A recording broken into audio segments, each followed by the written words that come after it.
in accordance with Minnesota Statute 13D.05, Subdivision 3A, we are going to be conducting the city manager annual performance evaluation. I'm happy to say that Mr. Sable has now been with us for 2 years, and it is time for his performance evaluation. So, council members, I'm going to make that motion. Pursuant to Minnesota State Statute 13D.05, Subdivision 3A, I hereby move to close the regular meeting and go into closed session to conduct the annual performance evaluation of City Manager Michael Sable. Second. Moved by Abram, seconded by Villavicencio. The motion is written in the packet. Is there any further discussion? Hearing none, all those in favor signify by saying aye. Aye. Any opposed? We are going to go into closed session. Thank you.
Session, and we have one more agenda item on our workshop. That is the draft climate mitigation plan. And let's see. Sean, you are going to be kicking this off, I think? Thank you, Madam Mayor and members of the council. Tonight we'll be discussing the draft climate mitigation plan. So this plan is a critical and final piece needed in the city's climate resilience planning. The plan will provide a roadmap for achieving meaningful emission reductions through 2036 in support of that long-term vision. So to help create the plan, the city hired climate and energy consultant Ted Redman of Pale Blue Dot. Ted is here this evening to present the draft plan, and tonight staff is looking for feedback from the City Council on that plan. So with that, I would like to introduce Ted Redman. Thank you. Mr. Redman. Thank you, Mayor and council members, and thanks, Sean, for the introduction. I'll push this back a little bit. I talk kind of loud naturally anyway, so hopefully I don't sound like I'm yelling at you. So thank you very much for letting me be here. I've got about maybe 17 slides, and I know we've got about 20 minutes, so I'll kind of work my way through there, not super fast, but fast enough to hopefully give you some question time. So first thing I'll just share with you is the process that we went through. We had a multi-step process. We started 2 years ago. Started off doing some baseline research, just kind of turning over lots of rocks, collecting data that's community specific, et cetera. We had a number of community engagement opportunities and over 175 participants in various forms, including a survey. We then engaged a collaborative planning team that was comprised of volunteers and community staff, city staff and members from allied agencies. Then we went through what I call a calibration process. So the collaborative volunteer team went through most of 2024. And then we spent the better part of 2025 going through the preliminary draft content that was created through that volunteer team in a very detailed review process with a number of staff. So the concepts got refined and sort of finalized into the draft plan that we now have available. And so now we're in the last stage, which is, of course, sharing and reviewing that plan. So as I indicated, we started off with a baseline research. So it included a survey, as well as baseline studies, which included a greenhouse gas inventory and forecasting, and a renewable energy potential study. And then we created what we call our baseline assessment, which was just summarizing what we found and putting forth starter goals, potential goals.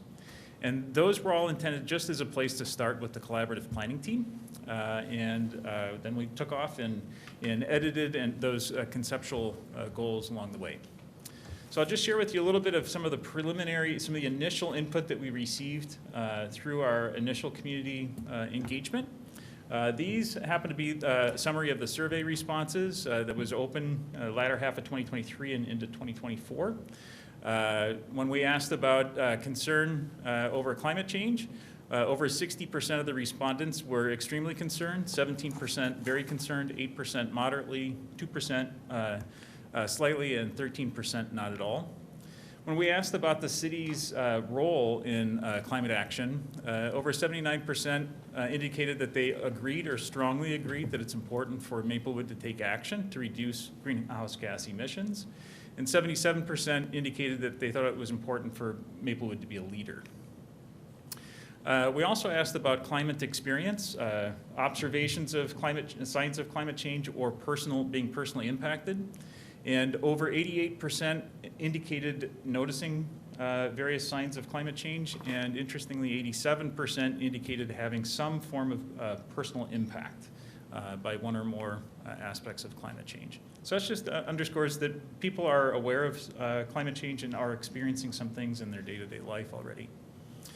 Our greenhouse gas emissions, these are from 2022. We have updated numbers, but for the planning, just to kind of keep things consistent from a document level, we've kept it at 2022. We have over 410,000 metric tons community-wide of greenhouse gas emissions. 50% is from transportation, so fuels for moving around. about 2% from solid waste, and about 48% from buildings and energy. The plan that we have as a draft plan has two overarching goals: an interim goal, which is for reduction of greenhouse gas emissions 46% below 2013 levels by 2036. We're using 2013 because that's the earliest year that the city has for greenhouse gas inventory, so it's a good baseline year. The long-term goal that the plan proposes is to achieve net zero emissions by 2050. That's slightly different from what the 2020 comprehensive plan had, which was 80% reduction. At that time, that aligned with the state's goals. The state has since updated it, and these goals are in alignment with the state of Minnesota's current climate emissions goals, as well as Metropolitan Council and Ramsey County. So the overarching goals that we have are in alignment with those three plans. The plan itself has three overarching sectors. That's transportation, buildings and energy, and waste management. Those sectors are focusing on greenhouse gas emission reduction through 14 strategies or sub-goals, you can think of them. Those are then supported by a menu of 55 actions and partnership opportunities. And the intention is that it'll be implemented over a 10-year implementation timeframe. So when we talk about strategies, those are directional statements. Most of them are as measurable as we can make them, so a very specific target of what we want to be in the next 10 years. When we say they're supported by actions, those are detailed statements then. And as I said, I tend to think of those as a menu, which means we don't necessarily have to do 1 and 2 and 3. We can be opportunistic a bit and take opportunities as they arise. When we talk about partnership opportunities, those are actions that have particular opportunities for partnership, where an action might be partially done by the city, but led by another agency, or where we'll do it together. And there's a lot of opportunities for us to partner together with others.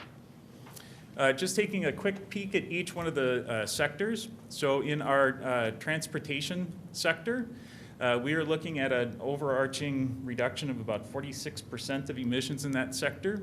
And the strategies that stack up to that are reduction of vehicle miles traveled overall, VMT as it's known, increasing our public transit utilization, increasing our use of electric or zero emission vehicles community-wide, and then lastly, increasing appropriate density. And what we're looking at there is that percentage is a share, just a portion of what the Metropolitan Council is anticipating for growth for Maplewood. And what we're saying is, what can we do to help guide that into areas that are already developed? You know, just creating a little bit appropriate density there. And those are important strategies because there's great studies that indicate with appropriate density, we get better functioning sidewalks and bicycle paths and transportation opportunities.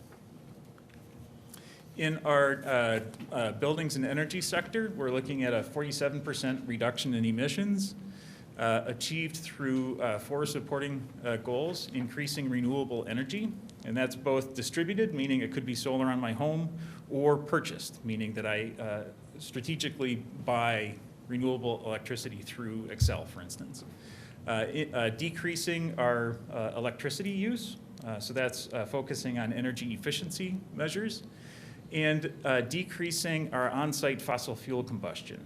And that's coming about through 2 measures. One is energy efficiency. Hey, my home could use more insulation. I'm going to improve that, and that'll reduce my consumption, as well as what we call fuel switching, which is, in fact, I, as a resident of Maplewood, did that, where we used to have only natural gas. We now have natural gas combined with a heat pump, and most of the time we're running on electricity. So we're using much, much, much less than we used to. And then finally, in the waste management sector, we're looking at about a 13% reduction in emissions. And that's achieved through reduction of waste generation overall. What can we do to continue to encourage and reduce waste generation? And then very importantly, increasing organics diversion. We have a great opportunity with a green bag program that Ramsey's put into place, which is literally a very nationally leading program. It's fantastic. So just promoting the heck out of that and using that to the fullest can help us quite a bit. And increasing recycling diversion.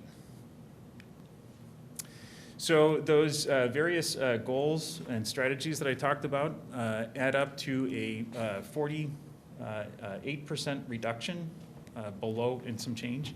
I'm sorry, 46% and some change. I should always put the opposite number on there.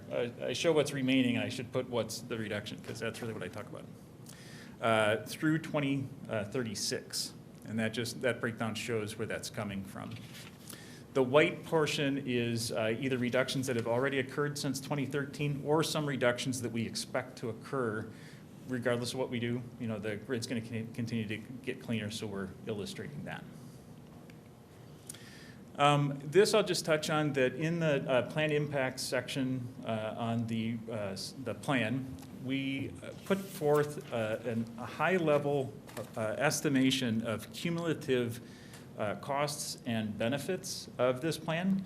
Now, we can't do that with everything, but there are a number of things that we have good data on and studies that we can point to that give us a good basis.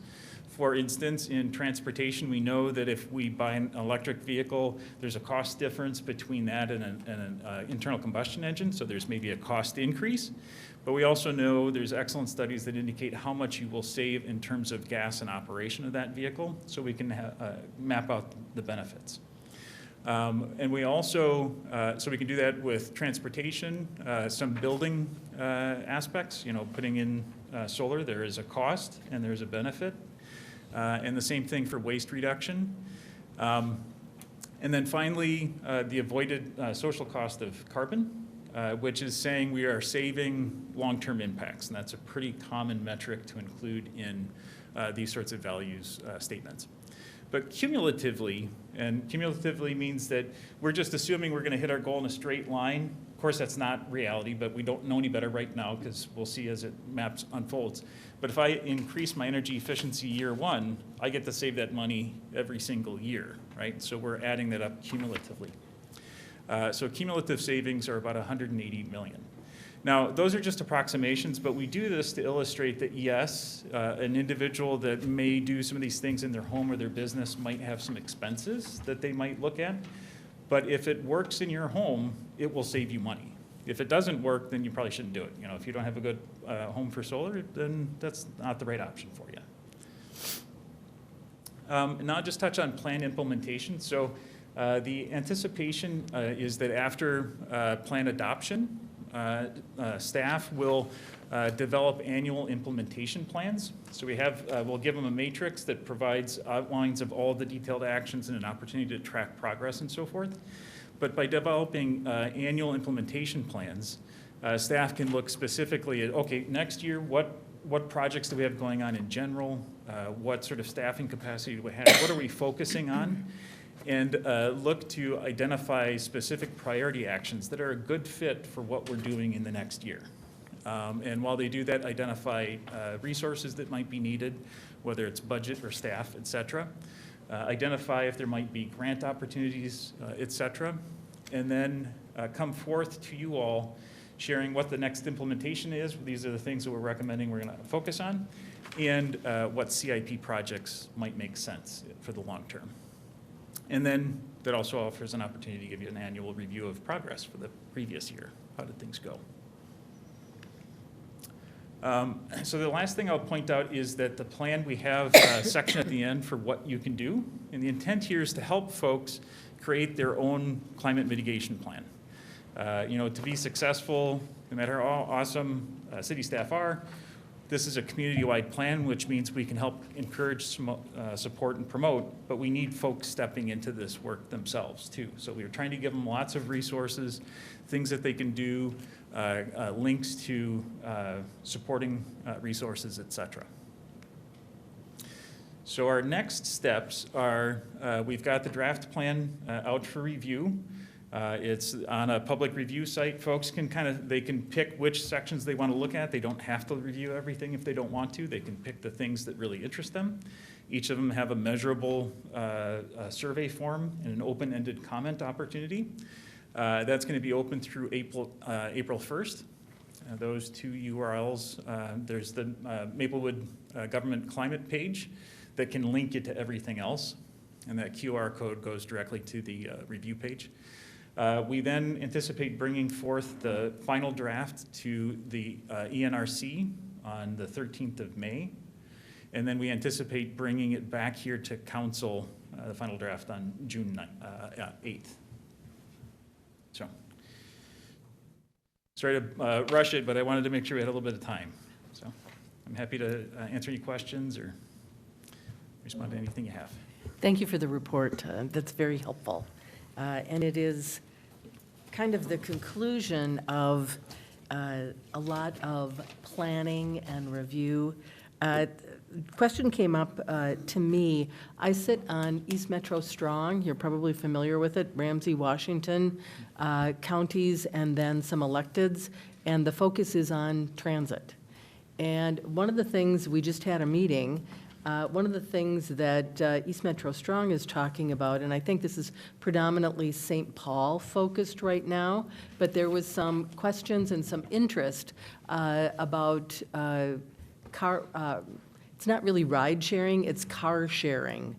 So that, let's say that someone needed to, they took transit up to the, to our transit center here near the Maplewood Mall. And then a car share would be available if they want to go out from there. That way, people may be inclined to not have a personal vehicle, but I don't see anything in here where car share, I see a real big focus on electric, and then paths and bikes and all of that. But is there a reason that car sharing was not included in this? Because East Metro Strong, I think, believes that the Maplewood Transit Center would be a perfect place to have a car share situation. Yeah, I think that's a great question, a great point. I do know it was one of the action ideas that had been floated out there throughout the process. And I think the reason why it didn't necessarily end up in this particular draft is just an uncertainty as to whether, I think there was some concern whether or not it would be affected in Maplewood. I think it could be in association with something like that, where we've got sort of a partnership that extends beyond Maplewood and the opportunity to think through how can this be a little bit more of a regional approach, a county approach. Then it could be, I think, quite beneficial. I just found it curious because I was just literally talking about it, and people are focusing on different types of modalities and different options that people have, all that will reduce the need for people to own their own vehicles necessarily. Is there a way to incorporate something like that in this? Because it is an option, and, anyway, just a thought about that. Councilmember Villavicencio. First, I'd like to say I really enjoyed reading this report. I think it's a great plan. I really appreciated all the action items. I think they're, I appreciate the specificness of them. I especially, one thing that I was wondering, because I'm sure not all the residents in Maplewood are going to read the whole plan. So I was wondering, is there any specific action item that you could highlight that incentivize and increases the use of public transit for to reduce carbon emissions? I'm not sure if I'm tracking well exactly. So in general, definitely the use of public transit will help us reduce emissions because go ahead. Oh, I guess what I was trying to say is incentivize. So are there any policies in there that would incentivize, for instance, like a business to encourage their employees to take public transit? Not currently, no. Okay. And there are We have seen, we've had plans also with some opportunities to try to do that. There's policies, for instance, called, parking cash out, where if I'm an employer and I've got 100 employees or whatever, rather than providing a parking, because we provide free parking for our staff, which is okay, but what if I were to swap that out and say instead, I'm going to incentivize you, here's the value of the parking, it's $100 a month or whatever, or I'm going to help promote carpooling. So, we'll help pay for a van or something and have these 5 employees that can share it back and forth. So there are strategies like that businesses can put into place to encourage alternative transportation, and also, taking transit for those where that's a good fit, or riding their bike, et cetera. So there are actions that can be taken to encourage that for certain. And if that's of interest, we can explore how to refine that. Yes, definitely. I think that would be very good for Maplewood. Councilmember Cave. Just a question on, actually, I'll stick with the buses. We have tonight, the Bronze Line is coming to us, for an adaptation of what it's going to be. With your climate mitigation plan, is this something that automatically overlays with regional? Or is it something we have to bring up to them that we're in the process of this climate mitigation plan and we want the buses to be, electric, or anything they can do with the buses? Yeah, excuse me. Definitely, I think there is a lot of overlap in that Met Council has their plan that they've got a preliminary one, they're wrapping it up. They do have goals for transitioning the fleet, continuing to transition the fleet. So we're definitely aiming in a parallel direction. And I think the opportunities are there for us how might we create a collaborative implementation? Ramsey's got a climate equity action plan that has a lot of sort of parallel expectations with Maplewood's plan and council. For some of these different committees that exist at the political level, it might be great for us. How can we explore having tied together staff implementation teams, for instance, where we can explore. We don't have to meet like crazy, but have a meeting every quarter or once every 6 months or whatever to identify things that Met Council is doing that can trickle down into Ramsey County and that Maplewood can support, et cetera. Yeah. Thank you. Because we're definitely aiming in the same direction. So Yeah. I think coordinating those is something that could happen if we tie those 3 entities together. Okay. Councilmember Lee. Thank you, Mayor. I appreciate this report quite a bit. It's provided a lot of good information, and looking through the list here of all the folks who participated on the mitigation planning team, I see some names that I'm familiar with, so I thank all of those folks. And I think where I'm curious too is the implementation component of it. Not a lot of people understand what a climate mitigation plan is, just wrapping your head around what goes into it, the individual components that we have to do to make sure that we're contributing to making our environment a better place. So maybe it's more for staff, but I'm interested in learning what does implementation plan look like in terms of folks who would not understand this piece, folks who may have limited English, and understanding some of the languages that's in this report.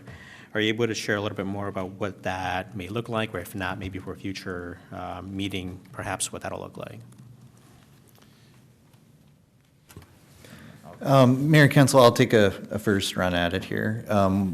I guess one of the things that we look at is when we came up with the implementation plan is that this plan isn't a plan that's written in stone. So this kind of gets to a couple of ideas that the mayor and Councilmember Vicencio brought up. As new technology and new opportunities come up, we're able to enact those because we're going to be having a plan that's refreshed each year as part of our CIP. So for example, you talked about the car sharing, that is something that can be done, to meet this goal, because the plan can't identify every opportunity that might come up. So it's really meant to be kind of a living plan that's implemented on a yearly basis. And then as far as communicating, we'd be working with our communications department on a number of these where we're broadcasting out opportunities, making sure that information's available likely through the city web where it can be translated and on the web page as well. Thank you. And if I may just tag on there. So each of the sections have at least one action that focuses on communications and education. So a successful implementation can often have like, hey, let's map out for this year, what's the coordinated communication campaign that is appropriate for this? And, it can tie into other things that the city's doing where we illustrate that here's some things that we're doing, and oh, by the way, here's relative climate opportunities. So we start baking it into our communications, right? So that can be a successful implementation strategy. Thank you. Mr. Sable?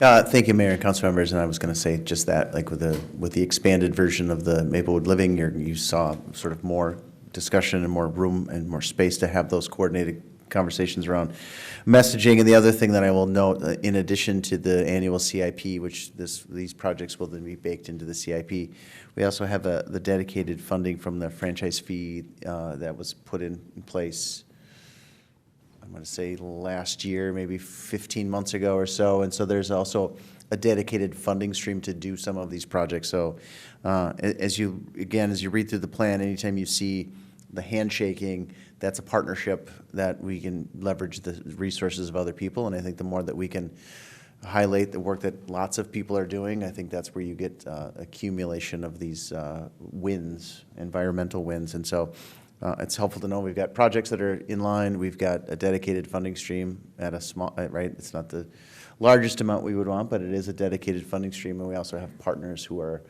good at this work. Thank you very much. Thank you, Mr. Redmond. Thank you, Councilmember Juniman. You didn't get away with it.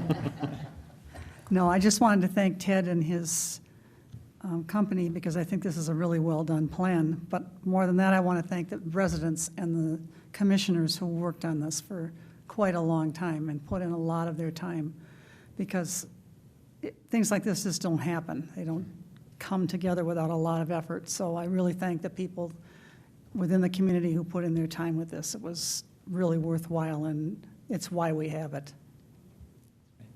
Thank you. Thank you very much. Much appreciated. Thank you. And it was very good.